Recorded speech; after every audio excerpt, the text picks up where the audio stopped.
What's popular, YouTube? Another day, another demo. And this is the last day I'm going to be in Europe. Thank you for having me, Europe.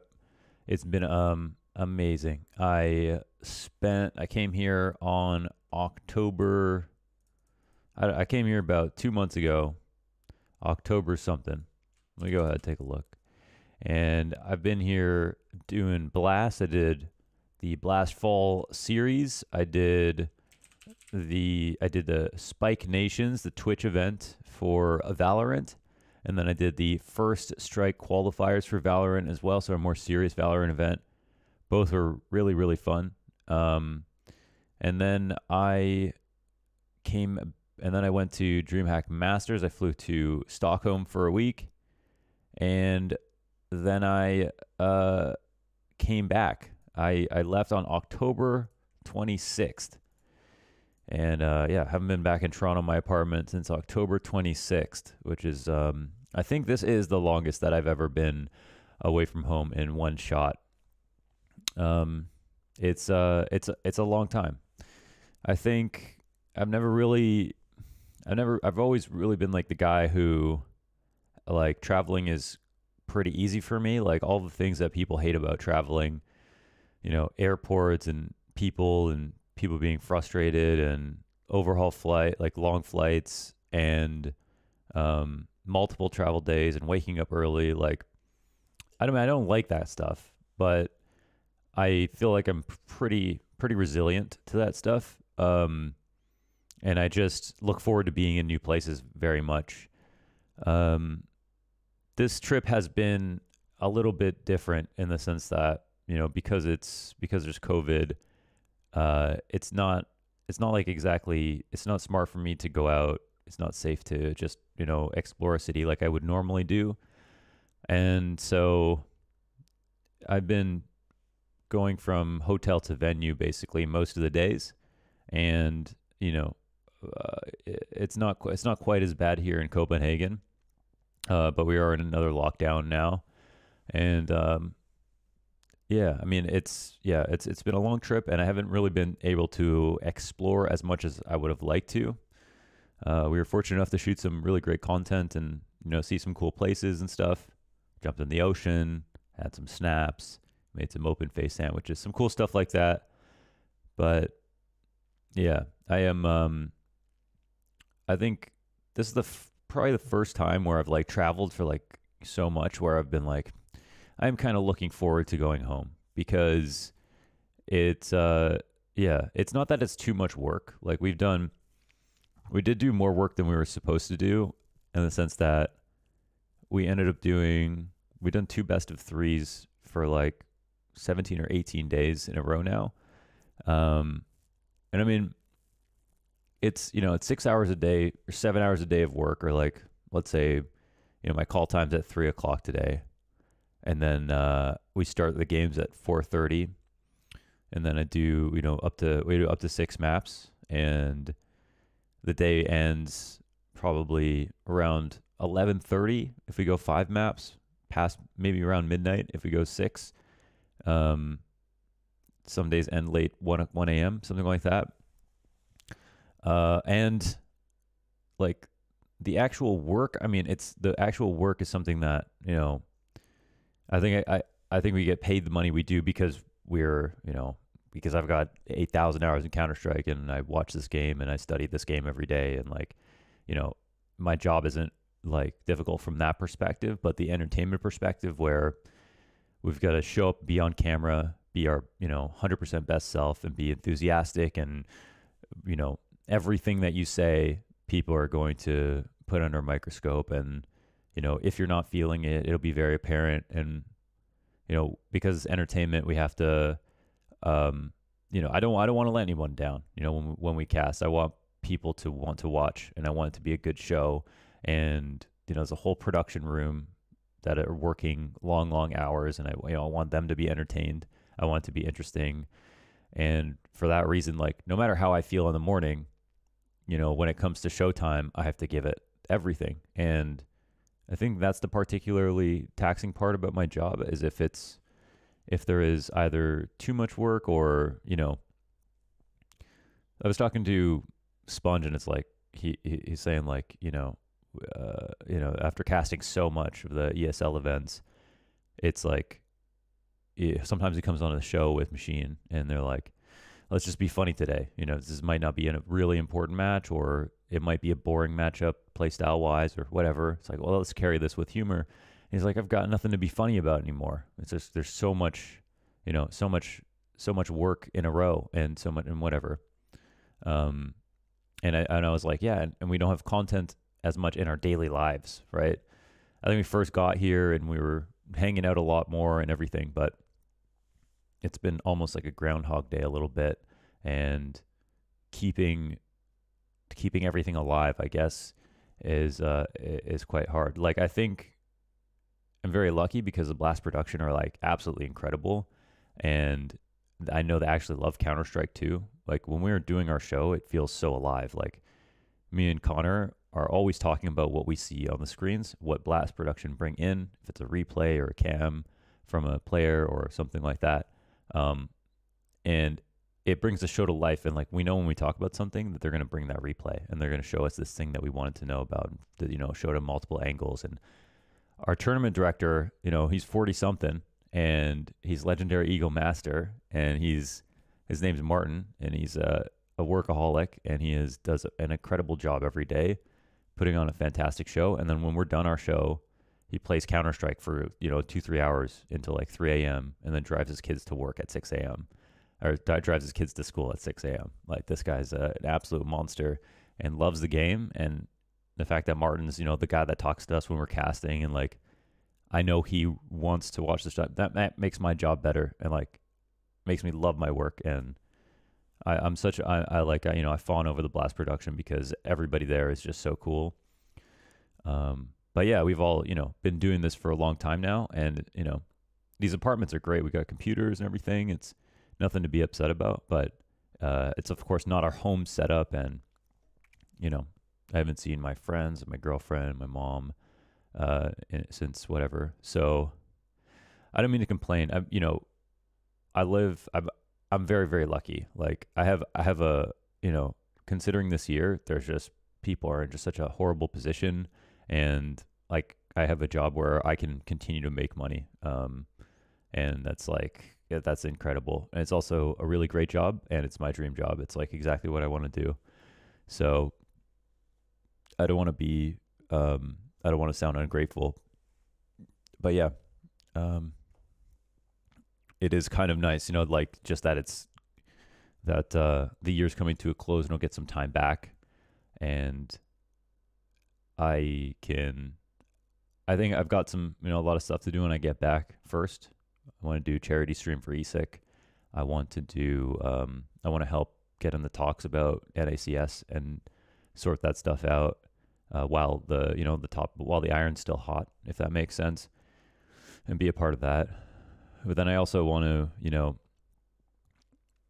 maybe I want to just stream like Death Stranding and just chill and play Death Stranding for like 8 hours, or, explore more in Breath of the Wild, or really just, and get back to a routine where I've got my kitchen, I go on my, I cook my food, and then I, hang out on my yoga mat, do a bunch of my exercises, and get on a schedule and all that stuff. I'm kind of looking forward to that as well. But yeah, it's been a really fantastic trip, and I am very, it's weird. You can't pick how you feel sometimes. Like, if you're just tired one day, sometimes it's like when you're sick, it's like if you have like a fever, for example, nothing else in the world matters, right? Like, all you care about is that you have a fever. And if I wake up and I'm tired, then like, that's my emotion of my life for that. It feels like my whole life. You know what I mean? Like, just that one moment in time. So being a little bit tired today, on these last couple of days, it's whatever. I'm gonna bring it for this finals, and then yeah, wrap up the show, finish strong, get home, and get back to everything else. But yeah, it's been pretty cool to be able to do this. So So yeah, anyways, we want to get into the video. Today's video is going to be about RpK. So let's talk about the story of RpK. So RpK is the oldest player. He's 31 years old. He's the oldest player in the top 10. I think the average age of Astralis is still in the low 20s. The same with Heroic. Oldest player is Cadian. These players are all very young. I don't even know who the oldest. Maybe Simple at 23 or whatever he's at. Let's see. Tizian, who would be older on this team. Tizian is 24. OG, I don't know who is even the oldest on this team. How old is Alexi? 23. Kerrigan is only... Kerrigan's 30. Okay, Kerrigan's 30. Let's see how old is Chris J. 30 years old as well, so RpK is older than that.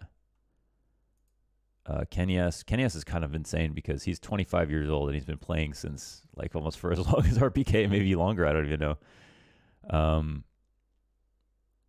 Yeah, isn't that crazy? RpK is the oldest player in the top 10, and he's on the best team in the world right now. And I think in terms of order of ranking, like I don't know if a tier system makes sense, but after watching basically every game of Counter-Strike for the last couple months, in my opinion, I think this ranking does make somewhat sense, but of course it's, you know, it doesn't, at some sense it doesn't really, because we don't know what like the next month will be like. But right now, for my money, Vitality and Astralis are the only two teams playing proper Counter-Strike every single map across the pool every single round. And then after that, everything is like an order lower in terms of like optimization. Like these two play optimal Counter-Strike at the peak, do everything nearly damn perfect, like almost to the perfect game, and win most of their games because of it. Then everyone else has different kind of maybe atypical styles. Like we've got, you know, Navi's really chaotic style as well as Mousesport's chaotic style, as well as Furia's chaotic style. All of them are viable, but not quite as consistent. And then OG, it's a little bit different. Like they have a mixed style in of how they play CS. It's not exactly perfectly optimal in the way that Astralis and Vitality play, and they see mixed results. And Big is like they lack the talent, and they definitely don't have the map pool. Like honestly, they played Inferno the other day. I thought it was like one of the worst maps, CT side Inferno I've ever seen. I thought I was very disappointed. I thought Big had a much better Inferno than that. G2 are coming up. I feel like G2 are, after what we just saw, my prediction for a team that can make it to the top 3, but we're end of the season, so we'll see what happens next season. I think their Inferno went up to the optimal level of this level, even though they lost versus Astralis in their last match. But yeah, man, like RpK, he's here consistently banging out on the top team in the world at 31 years old. And this is a guy who, he's kind of like, you know, a Forrester Get Right tier player and Neo tier player coming out of Source with his results and how long he's been playing. His first notable LAN, he won, you know, back in 2007, and has been on every major French organization, French team focused roster in CSGO. And now they finally broken the curse of winning against in a best of 5 in a final. They beat Navi. They won this fall regular season. This is all post Navera, really. They had a lot of second place finishes that were pretty tough considering they had Ziwu and no Astralis in the final, no Navi in the final, and still lost. And I guess this is kind of where Heroic came in. But now that they've solved that problem, we look to the future and today, where they're sitting in the grand finals waiting for the winner of Big versus Astralis. And yeah, RpK has just been a massive part of all of their big wins right now. I think this is one player where the stats don't exactly tell the story. If you watch the CS, then you'll be able to understand, but he's a big round performer. Whenever there's a rifle round and he's holding a sight down, he's always going to get 150 damage or more pretty much every time. He's not there to hunt down eco frags. He's just a very consistent rifler, and he outguns basically everybody else most of the time. He just considerable impact constantly. And I wanted to take a look at the Mouse Sports versus Vitality game. Just, his biggest rating, really recent memory, 27-6 on Inferno CT side, and see what's the magic about RpK. I think he pulls Vitality's Vertigo together, even though they lost here versus Big. He is a obviously really great. He puts up numbers on like every map at different times. So overpass, nuke, yeah, I think he's a key piece for Vitality. And yeah, I mean 31. I really think.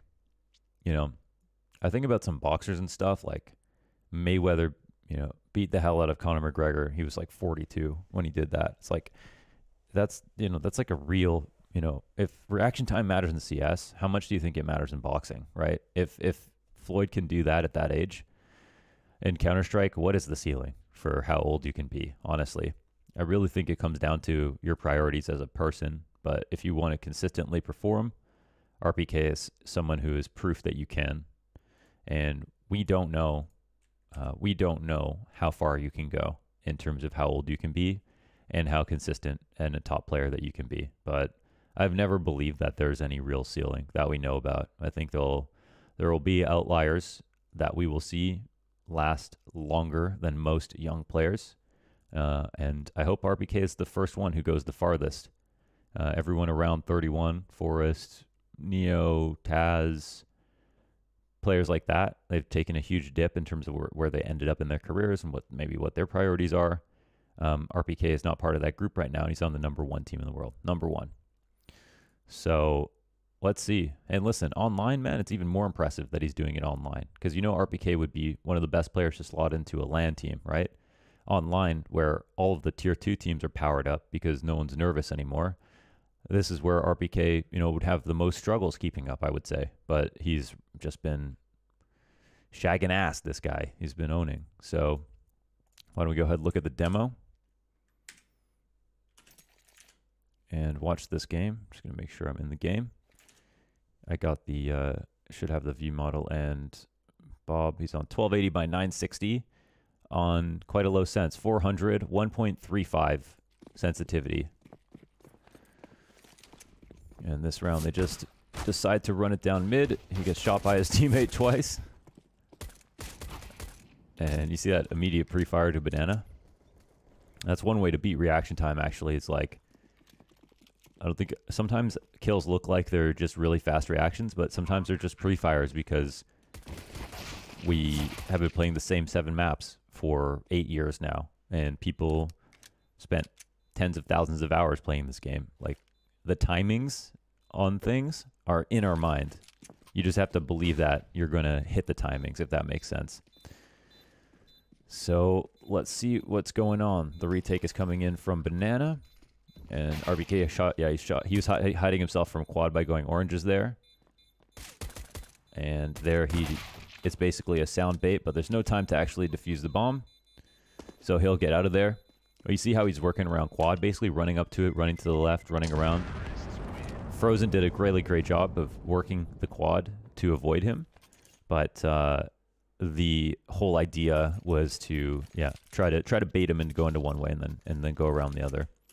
You have to really think fast. If you don't think fast in that moment, the other guy will be able to outplay you every time, because you're only going to get one chance to come flying around the corner to win your duel. So let's see what the lane setup is right now.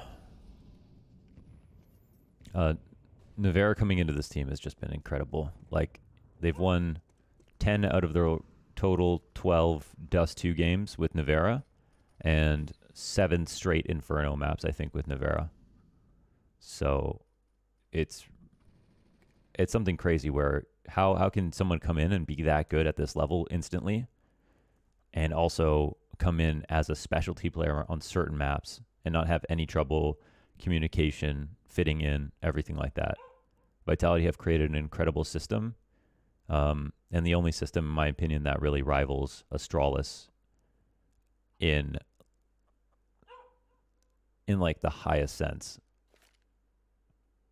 where we're seeing the consistency, the top placings, the individual performances. Everything just looks really perfect right now for Vitality. And no offense to Big, of course, but I'm really hoping for a Vitality Astralis Grand Final. Vitality mopped the floor with Big after Big tried to change the veto, and they brought in Vertigo into the map pool, and they beat Vitality on Vertigo. But then as soon as it went to Inferno Dust 2, they got mopped up. They got 1 round and 2 rounds on Inferno and then Dust 2. It was 16-1, 16-2. Really got the whole show back on schedule. Mac 10 Disco Tag. I haven't seen that before.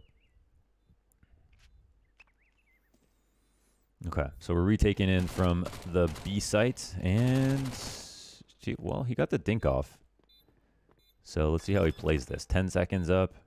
He's looking for the push. Frozen. Yeah, he'll fight him. Whoa, 19 HP. Had to hit that shot. That's round 1 and done. Yeah, of course, RpK can try to stick the bomb in that situation, but it's at 10 seconds up with it so out in the open. It's kind of your last resort. Let's see. RpK even crack spotting the smoke, being so careful here. And it looks like for good reason. Some shots are coming through into the halls.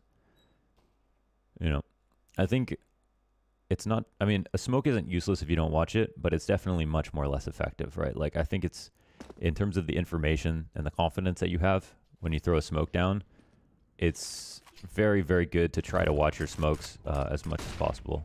Oop, getting a little old. Can get that flashing.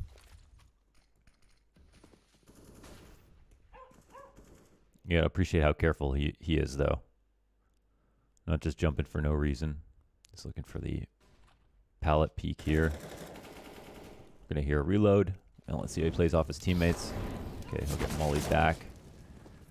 And spammed off too. Very lucky to have lived.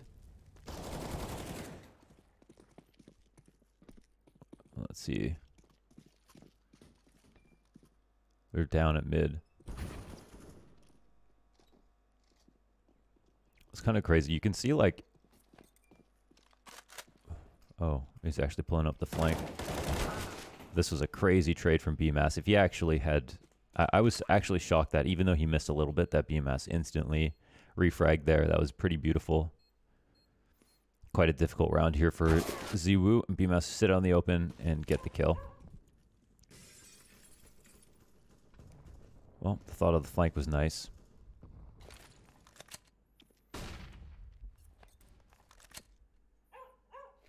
See, RpK is like, his aim's not exactly perfect, like with how he holds stuff and how he's constantly slightly adjusting and everything like that, but his first bullet accuracy is actually really good.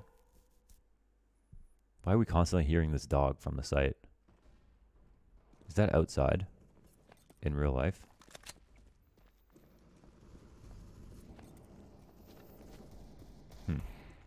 Anyways.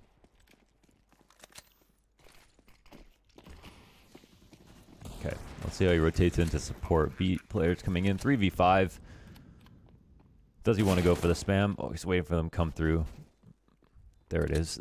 That good aim, that first bullet headshot. But they'll peel back. Losing their banana players. So for me, like a first order good CS, like Inferno team is always going to be working for info on CT side in one way or another. They're of course going to have a lot of setups. So here's a good setup to try to dodge flashes. You got Navera hugging the wall. You got a bunch of players ready to trade. You got RpK who can look forward and potentially dodge a flash because he's got half of his body blocked by that pillar.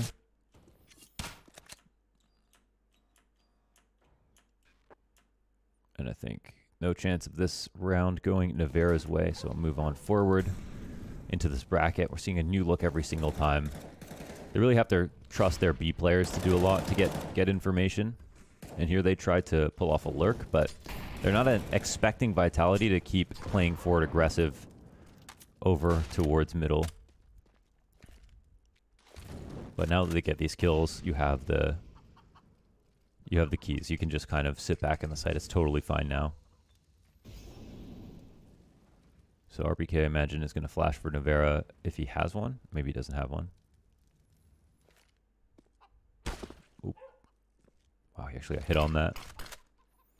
So the smoke does a couple things. It gives you a one-way, and it also, if a molly comes into the pit, you don't have to worry about it.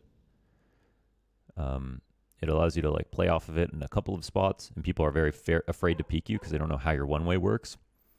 And then, of course, if the molly comes, you don't have to like pull out a nade, extinguish it, and then go peek again. Like even if you hear the molly come and you react, you still lose time when they might be trying to rush you down. So it's usually pretty good to throw the smoke down when you think they're coming, as opposed to when you know they're coming. Yeah, because that little bit of timing can make a world of difference. So here they actually opt to smoke out pit. So let's see how RpK plays off of it. Maybe they're going to wrap arch. And maybe they're also just going to go B. So when a team is taking arch control or they fake mid or something like that, a good thing to do is to retake mid from lane or retake mid from arch. And that way you can rotate a lot faster, and you do it in a pair. So that'll be an immediate adjustment that you see on the CT side whenever you see that lane control has been threatened. Because if there's ever a situation like this where B is going to be taken over and arch, and you don't know if someone's lurking arch, in the old way people would play CT side, they would just like, you know, look for that lurker. But that's sometimes a losing duel, and it also just stalls. It delays for so much time. So it's really important to quickly go and seek that information out as soon as possible. And we can see Vitality have a specific emphasis on spotting lane for long periods of time in the round, which I think is quite scary sometimes, but I really like the confidence, to be honest. I think if you want to watch a game and learn how to play the CT side completely incorrectly, go ahead and watch the Big Clan game versus Vitality on Inferno and watch how they just got completely dumpstered because they never went to look for information. That had to be one of the worst CT sides that I've seen in a long time. And I gave them more credit because they played against, I think, G2, and they were using these nades from the site, and they were able to get damage on Banana and come through site holds that way without actually pushing down. But then they kept doing it, and then they stopped getting damage, but then they still did it. They never, ever pushed. They never peeked mid. They never peeked Banana. Basically just played scared the whole time. All right, so they're going to pressure here. And, of course, the only goal for Navera is to take attention away from RpK. Whoever your cubby guy is, the arch guy has to shoot, has to peek, has to pretend to throw nades, or throw nades, whatever it is, to just allow your cubby guy to be forgotten about. And once again, this really heavy press with information on bracket pays off. Now 4v2, they're pretty cool to just sit and wait, see what happens. Double pit is a super strong setup in this position, I would say, where you don't really need to worry about arch as much. And if you get in mini pit, you have an advantage that the player jumps out halls. You can dodge flashes. You're a pretty good fight versus lane. So this is a position on CT side I think it's very important to get to. Especially in high number setups. I think one way you lose is if they have, like, you know, it's 3v5 and they do a halls pop and they get in pit control and they start fighting you from pit.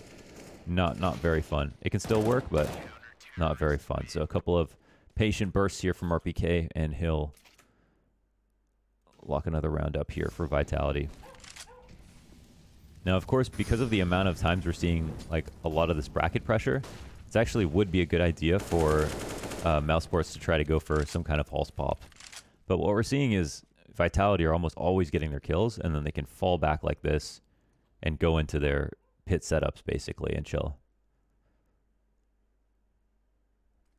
So this is kind of nuts because Mouse Sports already have 5 rounds. But I want to say this is a very strong half for Vitality.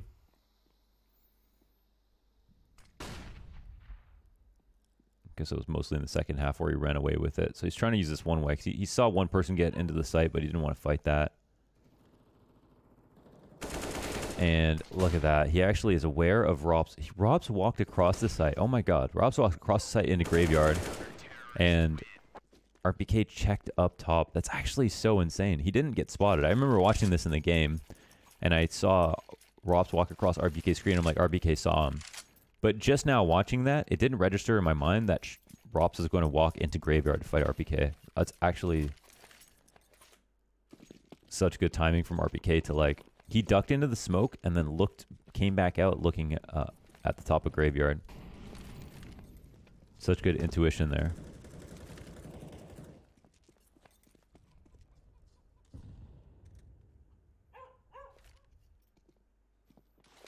I'm okay with this dog barking. I don't know if it's the Hall's dog, but I think it might be a bug, but that's kind of funny, and I'm okay with it.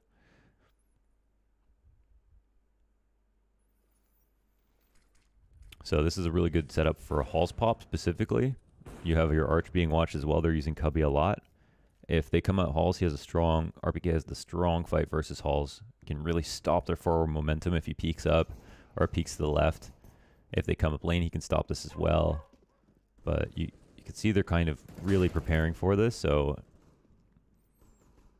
this angle is just so powerful. And you have the Graveyard wall is like virtually impenetrable. And so you see, even though Arch side gets taken over, they just got so many kills, it doesn't really matter. The only thing is that you only have one player in B, but this one player in B is Ziwu, and he can basically play it anywhere he wants.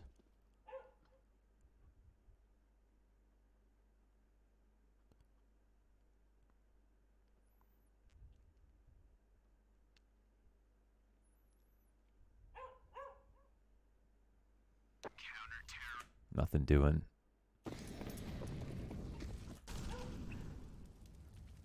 Going for the boost into stairs to peek down all the way into the lower ramp. And now RpK will sit in the halls for the first time. He's up here with Masuda, so now he can peek off this contact. Oh, he misses the timing. Would have been nice for him to be on the stairs right ready for that. But he's waiting for the halls player, for a window player to come out as well. And Christian just literally walks through the smoke. Mousesports trying to just walk up mid is not seeming like a very, very smart idea, considering how many times Vitality have played a forward aggressive lane setup, not giving up bracket control. And they've been so heavily stacked that it's not like one player playing anti-flash.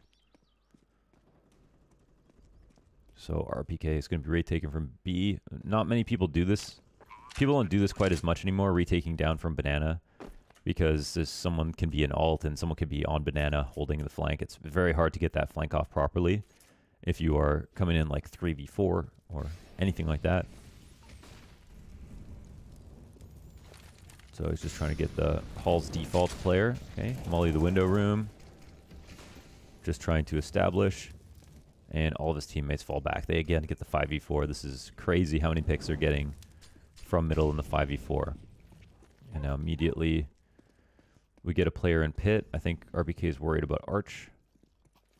So, of course, when you win a streak of rounds, you know the other team is going to get very desperate and try to do things like walk through smokes. And we know in Mousesports, they like to walk through smokes randomly all the time.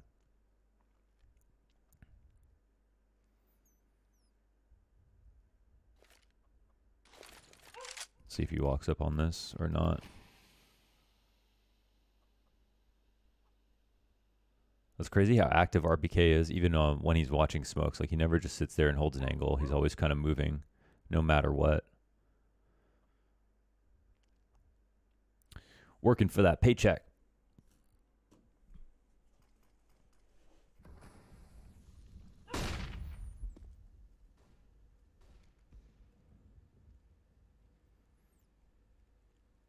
So it's just kind of like your move, Mousesports. You have space now.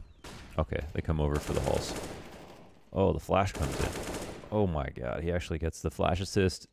And 2 out of 3 kills on the hold. No problem. Good cover from Apex. Well, that was just perfect, like right on time. That was a good chance for Mousesports where they were a little bit lighter on pit and they lost their pit player. But things have not been going too well.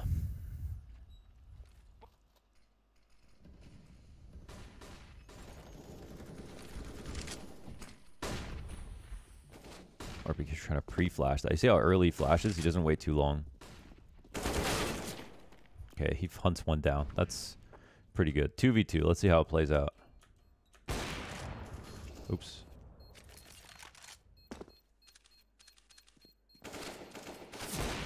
Oh, man. That was actually so sick. He gets in the final second, too. It didn't feel like Navarro was going to be able to win this, but he played just enough time. If Kerrigan stayed completely tucked, he actually would have won that one. But he was trying to bait that shot out from Navarro, and he didn't have them cold Zera shoulder peaks.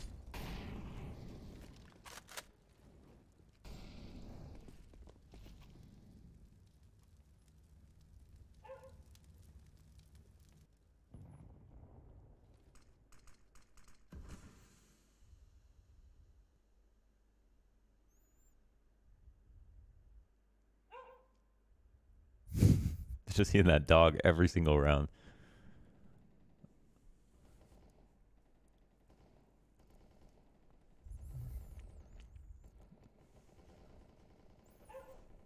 Nothing much to do here. Playing with... Yeah, it's very comfortable just peeking everything. And 2 players up. So, you stay in the site now. You have to go forward.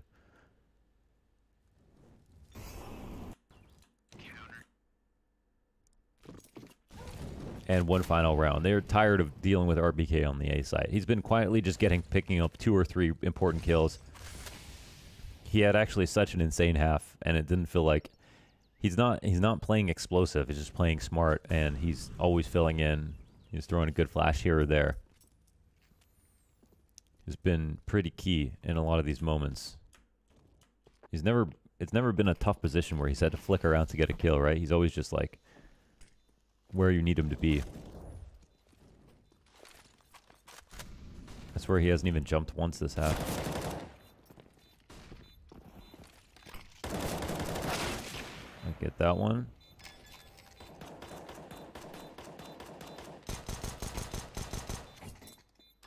Another clutch for Navarro. Easy day in the office. That was RpK. How many kills did he get that half? Let's see.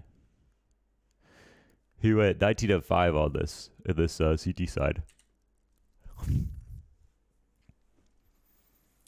So I probably messed my body up by drinking Red Bull every day. Probably shouldn't be doing that. Yeah, 95 ADR plus 14. Strong KAST as usual. And a really great map. So...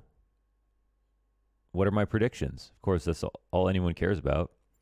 I want to believe that Astralis could win twice today. I mean, I guess like they have to play the same day, which sucks. But I mean, it's just hard to have a whole separate day for the game, so they just have a break.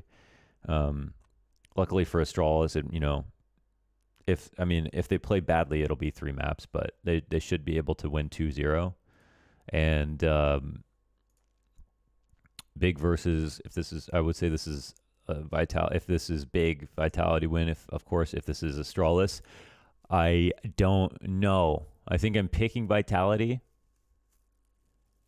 but I kind of feel like Astralis could win. Their form is so strong. Their map pool is equally as strong. Like, this might be the best match, because I haven't got to watch Vitality a lot. This might be the best match in a long time for me.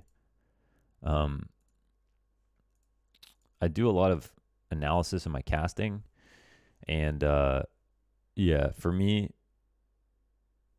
Vitality and Astralis are just like the 2 best teams by a pretty decent margin at the moment.